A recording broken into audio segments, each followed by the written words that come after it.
Well, when it comes to the race for California governor, it is still wide open. There is no clear frontrunner in the pack of leading candidates. But what about voters? Do people even know who's asking for their vote? ABC 10 State Matters political reporter Jenny Ha joins us now with a reality check on voter enthusiasm ahead of June. Jenny.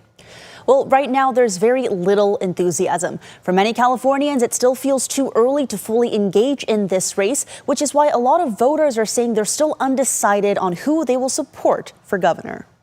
What is the biggest indicator that there is low interest overall? Well, I think the buzz, right? You don't hear a lot of people talking about in their regular daily lives who's running for governor of California. The polling is showing that, there's nobody that's consolidated the Democratic majority. In the race to succeed Gavin Newsom as governor of California, poll after poll shows no clear frontrunner amid the 10 top candidates, 8 Democrats, 2 Republicans. In fact, the biggest number in surveys of likely voters is the percentage of those still undecided. People are just not going to be super excited about the race for governor. They're also just not finding these candidates interesting. There will be more than 60 candidates on the June ballot for governor. A crowded ballot really shouldn't discourage participation. I really don't see Californians as disengaged. I just think everyone's navigating a lot of noise right now. Expect a lot more noise, from nonstop campaign ads to intensifying partisan politics, all of it ramping up as we get closer to Election Day, experts say. The political tone has become toxic, or more toxic than it's been.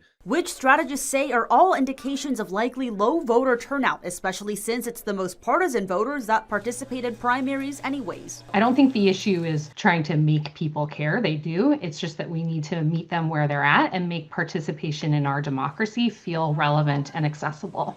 Jenny Farrell, executive director of the League of Women Voters of California, a nonpartisan group that advocates for voting rights and access, says when people believe their vote matters, they're more likely to show up and vote. They're feeling it at the gas pump. They're feeling it at, with their health insurance bills and with grocery bills. Turnout can have a significant impact. It could even determine whether 2 Republicans advance to the November runoff if Democrats split their vote. And no Democrat for governor in November would affect turnout there as well. What's driving turnout is top of the ticket, which means the governor's race is going to drive turnout. It's not going to be, the local school board race. These experts say with ballots going out in a month, it's up to voters to do their research and for candidates to go beyond name ID. That alone does not win you the race. Now you have to close the deal with voters of what, at some point, how are you going to be a better governor? People are very hard to reach.